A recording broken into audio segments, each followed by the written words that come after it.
West Bengal Council of Higher Secondary এডুকেশনের অন্তর্গত class 11-এর ছাত্রছাত্রীদের ফার্স্ট সেমিস্টার এবং সেকেন্ড সেমিস্টার পরীক্ষার প্রাপ্ত মার্কসের আপলোডিংয়ের কাজ কাউন্সিলের ওয়েবসাইটে চলছে।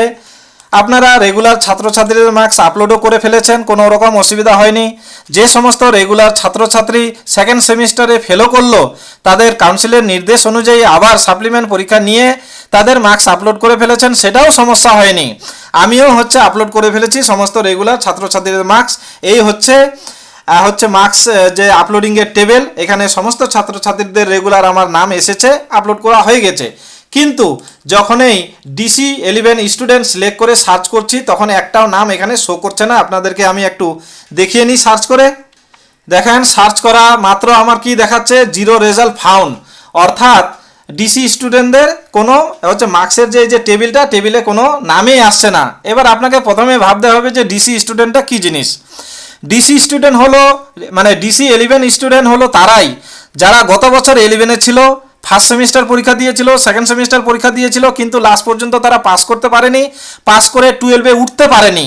তারা এবছর আবার 11-এরই ফার্স্ট সেমিস্টার কিংবা সেকেন্ড সেমিস্টার কিংবা দুটোই, কিংবা শুধুমাত্র সেকেন্ড সেমিস্টার পরীক্ষা দিয়েছে সাপ্লিমেন্ট হিসাবে, সেই সমস্ত ছাত্রছাত্রীরাই কিন্তু DC স্টুডেন্ট।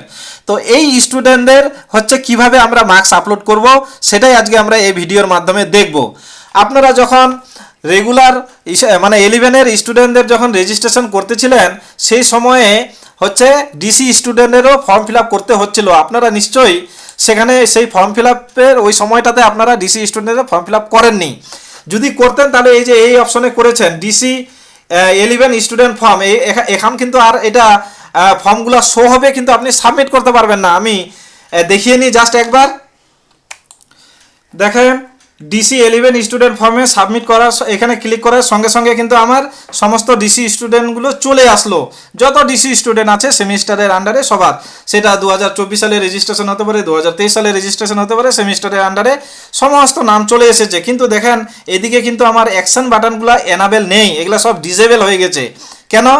আগেই এটা সময় দিয়েছিল, ভুলবশত করা হয়নি, আপনারাও করেননি, আমিও করিনি।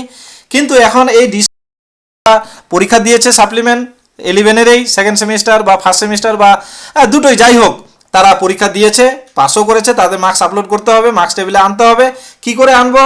এই যে DC11 স্টুডেন্টের নিচে একটা অপশন রয়েছে, DC11 স্টুডেন্ট পেমেন্ট, এই অপশনে আপনাকে ক্লিক করে পেমেন্ট করতে হবে 220 টাকা করে। আমি দেখেন এবার DC11 স্টুডেন্ট পেমেন্ট এখানে ক্লিক করে নিলাম। ক্লিক করার সঙ্গে সঙ্গে এরকম একটা উইন্ডো ওপেন হয়ে গেল। এগুলো আমার আলাদা আলাদা চালান রয়েছে।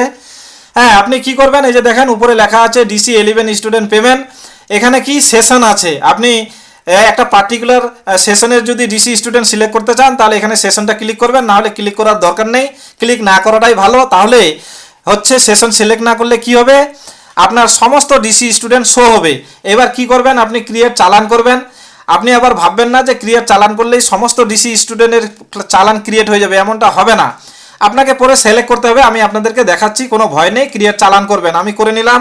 ক্রিয়েট চালান করার সঙ্গে সঙ্গে আমার সমস্ত DC স্টুডেন্টদেরকে দেখাচ্ছে, যত রেজিস্ট্রেশন হয়েছে, সেটা 2024 সালে হতে পারে, 2023 সালে, যত সেমিস্টারের আন্ডারে যত আমার DC স্টুডেন্ট রয়েছে সবাইকে এখানে শো করছে।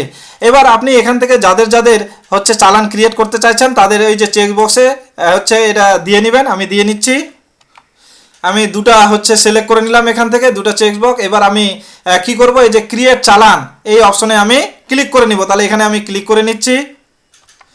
দেখেন, ক্লিক করার সঙ্গে সঙ্গে এরকম একটা মেসেজ শো হবে, আর ইউ শিওর। আপনি যদি চালান ক্রিয়েট করতে চান তাহলে ইয়েস করবেন, না হলে ক্যান্সেল করবেন। আমি ইয়েস করব, তার জন্য ইয়েস করে নিলাম। ইয়েস করার সঙ্গে সঙ্গে এরকম একটা মেসেজ শো হবে, আপনি এই মেসেজটা এবার ওকে করে নেবেন। আমি ওকে করে নিচ্ছি। আমার দুটো স্টুডেন্টের চালান ক্রিয়েট হয়ে গেল। এই যে দেখেন, স্টুডেন্ট দুটো দেখাচ্ছে, এক একজনের 220 টাকা করে লাগে, তাহলে দুইজনের হলো 440 টাকা। এই যে দেখেন 440 টাকা চলে এসেছে। এবার নিচে আসতেছি, নিচের দিকে চলে আসলাম। এই যে দেখেন আমার পেমেন্ট অপশন দিয়ে দিয়েছে, আমি এবার পেমেন্ট করে দিচ্ছি। এই পে SBI করে নিচ্ছি। পে SBI ক্লিক করা মাত্র আপনাকে এই মেসেজটা দিবে, এই মেসেজটা আপনি ওকে করে নেবেন। আমি ওকে করে নিচ্ছি। আমি পেমেন্টটা করে ড্যাশবোর্ডে চলে যাচ্ছি। ড্যাশবোর্ডে চলে আসলাম। এবার আমি আবার মার্কস আপলোডে যাব। তারপরে হচ্ছে ক্লাস 11 সেমিস্টার সিস্টেম, এখানে চলে আসলাম। এখানে এসে এবার কি করব, আমি 25-26 সেশনটা সিলেক্ট করব। এবার এখানে ডিসি 11 স্টুডেন্ট করব, করে এবার সার্চ করছি।